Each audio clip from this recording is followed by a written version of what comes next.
Saved by the Bell had notebooks and backpacks and dolls and all kinds of merchandise. What was that like for you? Yeah, well, I'll tell you what it was like. We didn't get any money for it, so that's what. That's what I like. Other than that.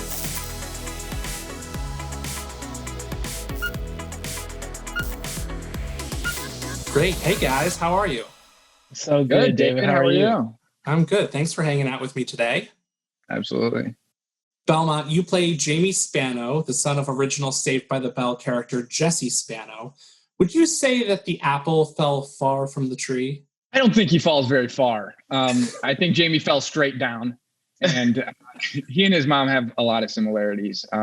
Really, they have this beautiful connection, and their relationship is very nurturing, sometimes a little too overprotective. So Jamie embodies a lot of the wonderful virtues and values that Jesse Spano displayed so beautifully on the original show. But Jamie's also a little different because he's a product of Jesse Spano as a mom. And she is this great author who's written books on parenthood, whether she knows all about it or not.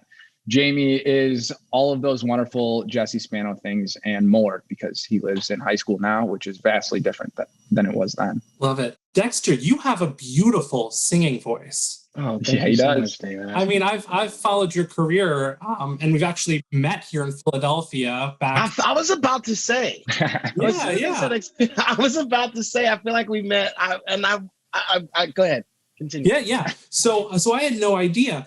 And was that something that they were looking for when they were casting the character, or did you just suddenly show up and you could sing and they're like, we're going to write this into the show?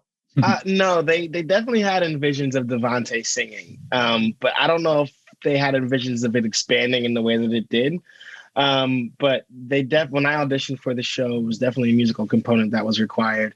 And so Tracy was really, really inclusive. Tracy Wickfield, our amazing showrunner, was really, really inclusive in trying to help add smart moments of musicality that I would be able to have the opportunity to sing a song. So thank you so much for your appreciation. I appreciate it. So good.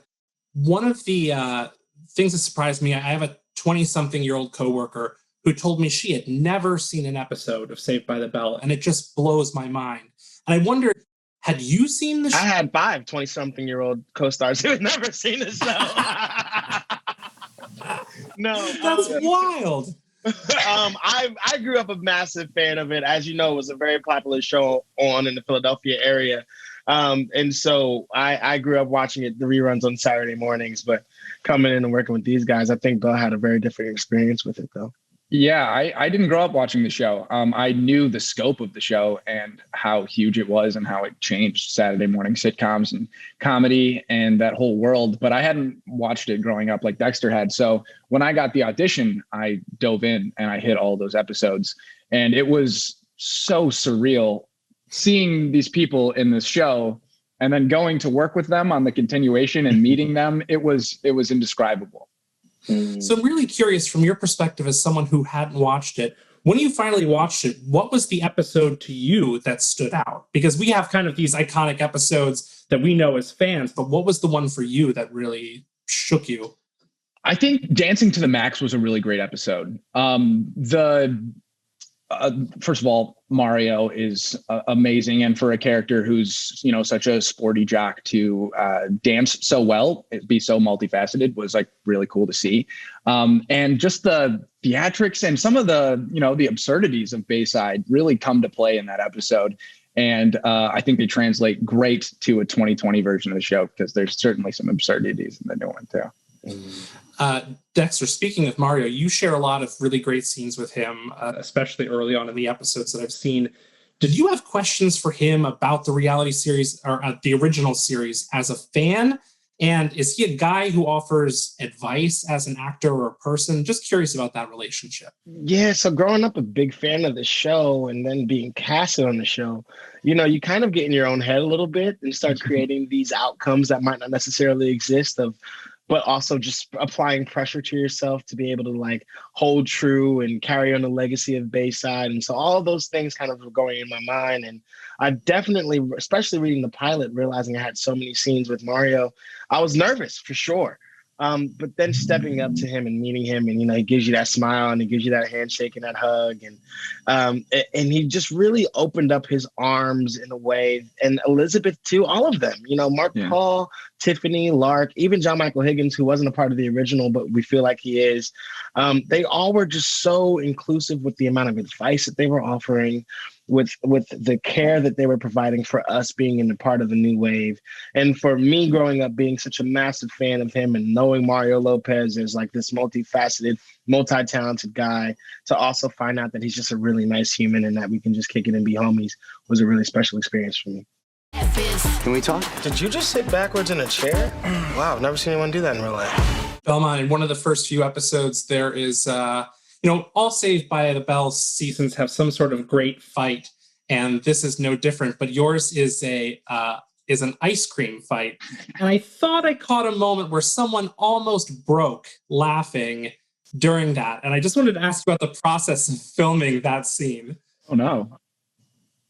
Well, the process of filming that scene was, like you said, trying not to laugh, because I don't know how many takes we did, but we got messy on multiple times over. It was just so much fun. The fight scene from the original show with Mario and Mark Paul is intense. I think Mario choreographed it, and he launches Mark Paul. This isn't that. This is a lot messier. We make an absolute disaster of the ice cream social that we're at. That was particularly a very fun scene to shoot. And yes, we were having a hard time keeping it together. I hope that's not true. I hope we're not laughing. It's just momentary, but it's still so much fun. It's something beautiful about that break where it's like you're almost about to break, Right, like just one corner comes up. Yeah. It allows the audience to help kind of understand that you are a human. Well, thank you so much. Having a lot of fun. Yeah. Well, no, thank you for taking the time. I really enjoyed this, and I love the show, and I'm so happy for both of you. Thank you so much, David. I have a question that I just need answered before you go. Is that Bill right next to E.T. from Schoolhouse Rock, or no? Oh, it is. Yeah. Right. Wow, great. Okay. Oh, I didn't even notice. Awesome. Yep. Up on Capitol Hill. Yeah. All right. Thanks, guys. Thank you so much. Take care. Bye. Bye-bye. Hi, Elizabeth. Hi, this is so great to start with you. Oh, am I the first one today? Are indeed. Awesome. Well, thank you for taking the time. Absolutely. In the original Saved by the Bell, Jesse's feminism was also always kind of used as kind of a punchline. But so much of what she stood for is more relevant today than it's ever been. Excuse me, but I'm in because the politics behind it changed. But I wouldn't expect you to grasp that. Your understanding of politics is limited to who won the election on Sesame Street. Would you say that Jessie was a character ahead of her time? I would absolutely say that Jessie Spano was a character ahead of her time. I mean, as a feminist, as an activist, as just, there were so many values to Jessie that we see now in the culture in this new young generation, which is so exciting. Even in the new show, Slater says to Jessie, without giving anything away, that there's a whole new generation of Jessies.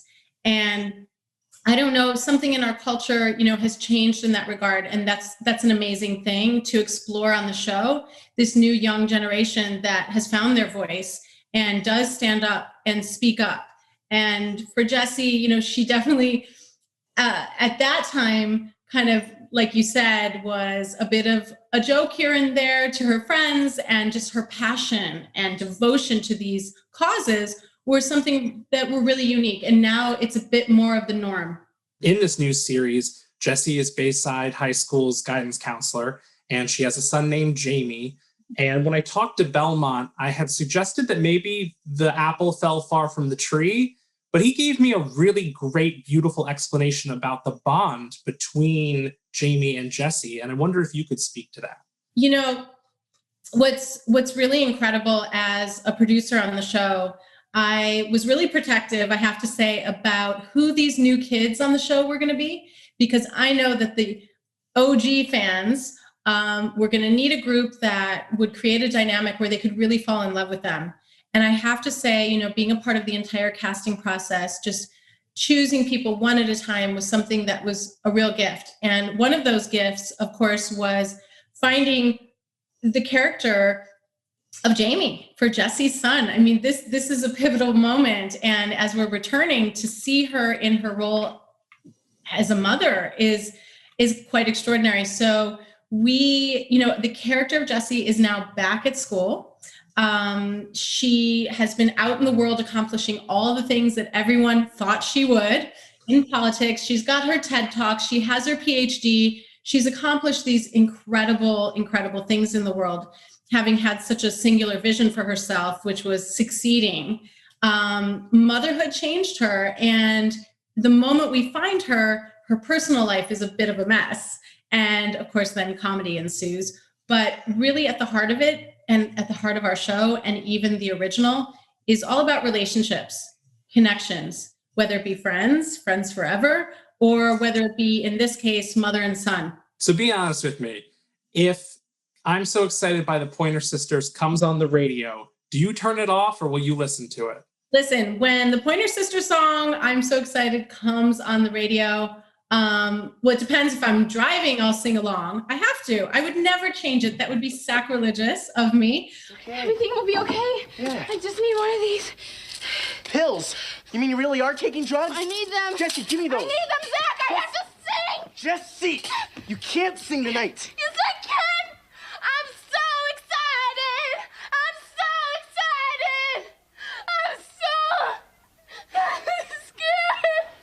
That episode especially seems to mean a lot to a lot of people.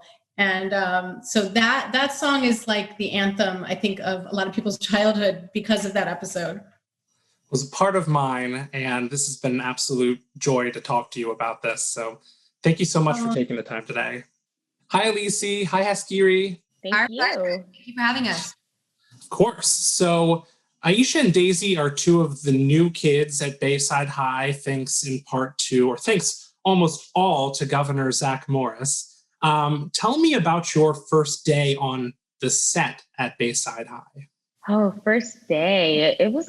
It's a surreal moment. It was an emotional roller coaster. I mean, you're in the max, like literally the first scene on the first day was in the max. And I was like, guys, could we like slow it down a little bit? That it's just like full blown, like, here, have it. It's a moment that I think it's like hard to put into words. I think anybody who grew up on the show, who sits, even something close to something looking like the max, brings back so many memories, so much nostalgia. And you just want to make sure that people who watch it now are going to be proud of the show, because we had so much fun filming it and we're so passionate about it. And yeah, it's a great moment. I mean, the Max is definitely like a staple. That overpriced magician restaurant. Oh, damn, I love magic. Hey, Max, actually, I ordered cheese on mine. Take a look in your pocket. Does this place ever stop being weird? I go broke in there. I'm just trying to fit in now. Alicia, how was it for you? It was surreal. Very much like Kaskidi said. I grew up watching the show, like watching the reruns on the weekends. Never in a million years did I think I would be in that very max and walking down those hallways on a show. And the fact that I loved it myself, and then fast forward, I ended up on the show, and with the cast and crew that I just adore, meant the world. Like there were moments that Haskidi and I would have to look at each other like in the max or in the hallway and be like, we're here. It's like a deep breath when you're like, we here, and I'm proud of you and I love you. Like we said those words way too much, but we just always said like, I'm proud of you and I love you, because we know how hard each of us have worked to get here. And the fact that we're able to be on this show that has such notoriety all over the world just means everything. Haskiri, you would expect that Mac Morris would inherit some of those Zach Morris elements from the original series, but it's actually Daisy who inherits them. Tell me a little bit about that first time you get to do that iconic timeout. Timeout. What is up with these kids? It's crazy. I mean, I grew up a theater kid, so I'm definitely very used to interacting with the audiences. And I've always, like, when I started to transition into TV and film, they're kind of like, never look at the camera. That's not allowed. And I'm like, what? So to be able to have that freedom to actually break that fourth wall and time out and speak to the audience and interact with them, it's great. I mean, you don't really get to see that on TV. And it's a great thing for them to bring back. And yeah, I don't know why Daisy gets it, but I'm here for it. Give it to me. I took it. I was like, yes, pick me, choose me, for the fourth wall break. Yeah. And you also inherited Zach Morris's giant brick-like cell phone. And I wonder if either one of you could bring back any of those great things from 90s Saved by the Bell world. What would you bring back? My computer is currently on a record player. So I would say record player. You're currently sitting on my records and my record player. So that's something reminiscent of probably more earlier times in the 90s, but I love and I think could be brought back. Yeah. Love it. Tie-dye. Anything tie-dye. I still rock tie-dye to this day. Yeah, she has tie-dye on too. And I'm like, that's what you did there. I think fashion in general, because I've put on like 20 pounds in quarantine, so I need the baggier 90s clothes to really hide all this. Oversized, yeah. Yes, I feel that. Yeah, all of us were like, yes, please. But I think very much is in like what can make her comfortable. So you see like oversized overalls on our show, and like sometimes she's in like big jackets and stuff. So that's very 90s. And we pay homage to that with Aisha's clothing sometimes. Alicia, you have a dance background, which reminded me of Mario Lopez's dance background. And then you're also very sporty in the show. Would you say that Aisha is kind of the Slater of the new series? Honestly, that is such a wonderful question because I've never thought of it that way, but I think very much so. Coach Slater on our show is very much a mentor to Aisha. And in our own personal lives, it's been just so amazing working with him. And it's funny that you bring up dance because we dance way too much on set together. And I will very much take credit. I've told him, like, you need to tag me in these videos. I've taught him how to like do the whoa or like do some of the new dances. So it's been an awesome experience. So yeah, I do think that she takes on that athletic, outspoken, physical role that Slater had and reinvents it. Love it. Well, thank you so much for taking the time with me today. The show is so funny and fantastic. I can't wait for people to see it. Oh, thank you. Hello, how are you? Good. How are you, brother? Good. Thanks for hanging out with me today. Mitchell, you're playing the son of iconic TV character Zach Morris. You look amazing and your hair's fire. Did you watch original episodes to study any of his mannerisms or Zachisms? And what traits would you say the Mac character inherits? I actually didn't watch a lot of the original episodes. We watched Zach Morris's Trash, which is a series on YouTube. I watched that quite a bit just because I feel like that highlights kind of his like essence in some standpoint. But yeah, I didn't want to copy anything. Yes, I'm continuing the Morris legacy, but I also know that these are new shoes. It's not shoes that I'm trying to fill. It's a new person. It's a new character. It's somebody to, relate to my generation, where I feel like Zach relates to the generation of the original. And I think that's a very important difference. I still have, the troublemaker, I guess is the polite way to put it. Josie, as a fan of your previous work, I feel like this character was tailor-made for you. How much input did you get into this character? Was it written for you, or did you just happen to be the perfect fit for this character? Well, David, thank you so much for saying that. You're probably one of 4 people, and the 3 of them are my family members. Tracy Wickfield, our showrunner, had brought this character to me before she had even written the first script of the pilot with this idea for me to play this role, and which was such an exciting opportunity for me. I was obviously so humbled by that and just excited to get to play a role like that. But I also knew that it was an idea of Tracy's to explore her gender identity, and it was extremely important to me to have a larger role than just actor on the show. So I'm grateful that I got to serve as a producer on the series and was able to sort of develop that character with her. Well, Lexi and Mac are described as frenemies. What would you say the dynamic between the two of you is in real life? I keep mentioning Schitt's Creek in these interviews, but I do feel like I am the Catherine O'Hara to his Eugene Levy. Oh, for like, sure. I am just the mom that's just all that. And he's like the dad that like grounds the team and like keeps her calm. Mitchell reminds me a lot of my dad in the sense that my dad's just like very calming and soothing. And my mom is literally on 15 out of levels 0 through 6. She is the most insane person I've ever met in my entire life. And my dad just finds a way to like Yankee Candle her back down to peace. And I feel like Mitchell does that to me too. It's always a good relationship. The Saved by the Bell theme song iconically recounts a high school student's morning and kind of their morning ritual. And I was wondering if you had a version of a theme song to describe you in high school, what would the lyrics to that song be to describe the type of person you were? That's such a wonderful question. Mine would be, I wake up in the morning with 5 minutes to spare. I rush to the bathroom and my mom combs my hair. I'm probably going to be 20 minutes late. So my mom calls the principal and tells her I'm throwing up because of something that I ate. My mom speeds, swerving into the bike lane. I get to class excited and thinking I am the queen, and end up failing every class and getting D's. But it's all right because you were saved by the bell. Amen. But I actually didn't fail classes. I got A's. That was so much better than I expected. I'm not going to follow that up now. Can you just go on to the next question? Act like you never I don't know where that came from. Like, you got it. You got it. Smoothie right now that's just really getting me good. Wow. Mitchell, I'll ask you, I'll move on and ask you, why is this version of Saved by the Bell or any reimagining of Saved by the Bell right for right now?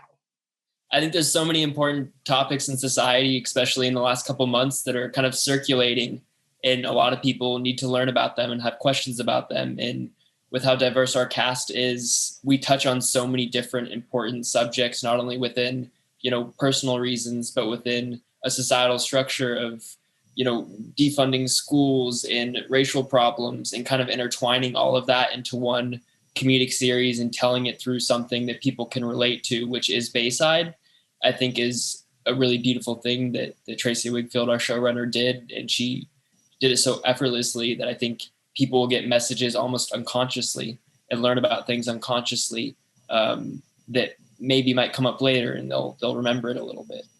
Josie, real quick before we go, Zach's big brick cell phone makes an appearance in this show.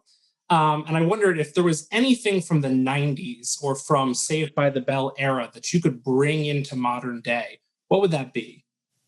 I'm trying to think. The bell-bottom jean moment, like a big baggy jean, is a vibe for me.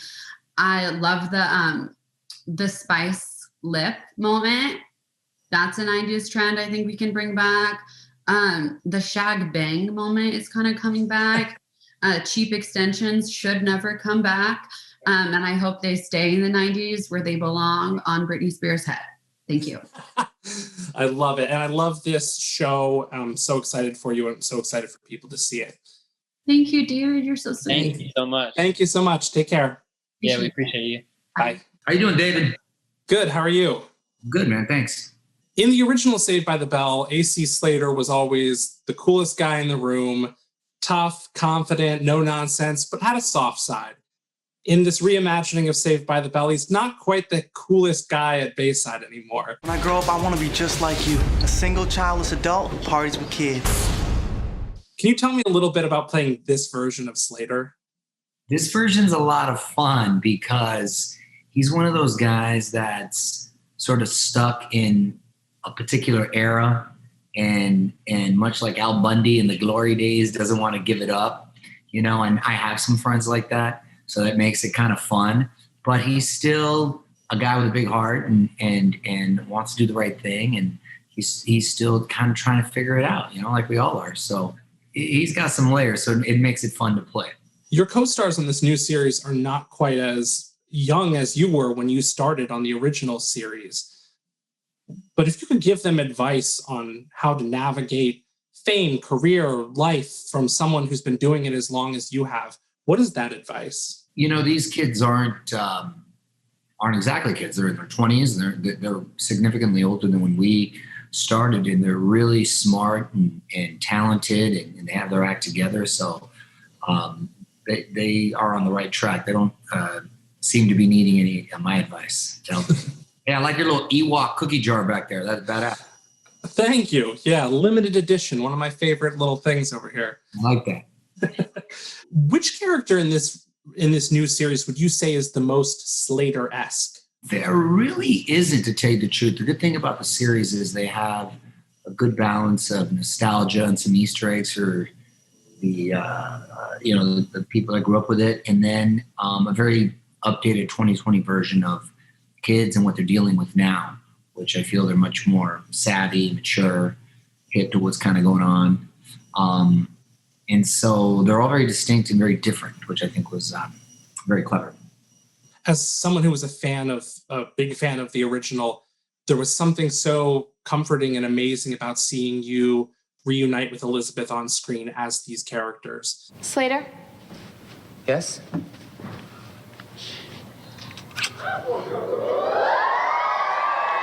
Thank you for helping me.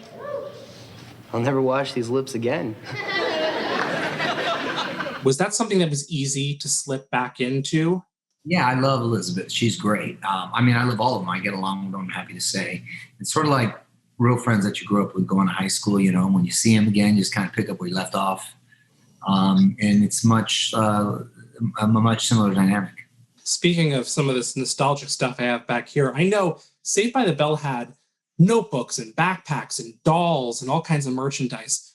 What was that like for you? Was there a particular like weird piece of merchandise that you remember seeing your face on and it just kind of blew your mind?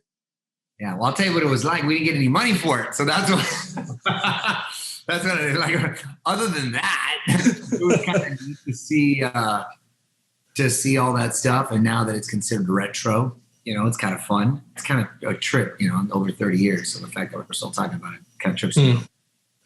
I once interviewed Ethan Hawke, and he told me that he saved all of the Teen Beat magazines that he was in when he was younger to show to his kids. And I wondered if because you were a mainstay of Teen Beat magazine at one point, do you have any of those? My mom does. I know my mom has a lot of them. I haven't personally saved a lot, but I think she saved them for her future grandkids, which now are here. So I'm sure she'll know them later on. Why would you say that this reimagining of Saved by the Bell, why is it the right time for a show like this? Well, you know, we were originally supposed to come out in the summer, but then COVID hit and we had 3 episodes to go. So we had to wait to finish it out. And I think just it being a tough year and a lot of people dealing with a lot of heartache and difficulties, to say the least. I think maybe showing them something with nostalgia to a simpler time would maybe they can escape reality for a second and have a little fun. And that's all we're trying to do at the end of the day, I think, is just to put a smile on people's face and hopefully they can have a little fun. So I'm a big classic TV guy. And aside from starring in Saved by the Bell, you were also in a very classic episode of The Golden Girls. And I'd love to hear what it was like for you working with those comedy icons. It was awesome. They were so sweet to me and very nice, and they weren't dismissive at all. And I think it was right before Saved by the Bell, so I was like 14, something like that. And I had worked with B. Arthur before on a couple of projects. And then on another show that we did called AK Pablo. So she was extra nice to me. But all those ladies, I'll never forget. Even as a kid, I found them to be so funny. And it's a classic, one of the best sitcoms ever. So I was happy to be a part of it. And you got to play a character named Mario. Yeah, exactly. The producer, Whit and Thomas, they had known me from something else. So they just said, let's just bring Mario in. Well, thank you so much for taking the time. I really love this show and so excited for people to see it. Oh, good. I appreciate that. Thank you. It's good. I laughed so much. Seriously. Right on. And you know your stuff, so I appreciate that. I've been telling everybody, so thank you again. Good luck. Thank you very much. Take care. You got it. Yo, Mama. Sorry, Dr. Mama. How do you think this year's gonna go for these new students? I'm psyched. You're excited for the first day of school? Let's go. Why is everybody so rich? Are you ready for my party Saturday night? I got DJ Khaled's Baby to make you a playlist. It's okay. Time out. What is up with these kids? In attendance will be the governor of California. Max, Dad? You look amazing and your hair's fire. My dad's also coming. I don't care about your dad, Spencer. I just care about Zach and Kelly. We all want these new kids to feel welcome. Let's see what happens. Can we talk? Did you just sit backwards in a chair? Wow, I've never seen anyone do that in real life. It's not gonna work unless we get to know them. You only know how Bayside works for kids like you. Hot kids, privileged kids. Privileged kids. Bayside, it's where I finally felt like I belong. This place is magic. Damn, I love magic. Hey, Max, actually, I ordered cheese on mine. Take a look in your pocket. Does this place ever stop being weird? A 1, 2, 3. The old gang back together again.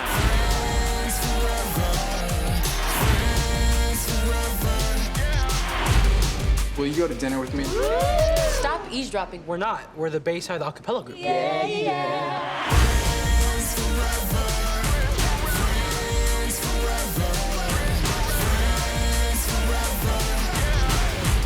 Bayside. You're the man, Coach. When I grow up, I want to be just like you. A single childless adult who parties with kids.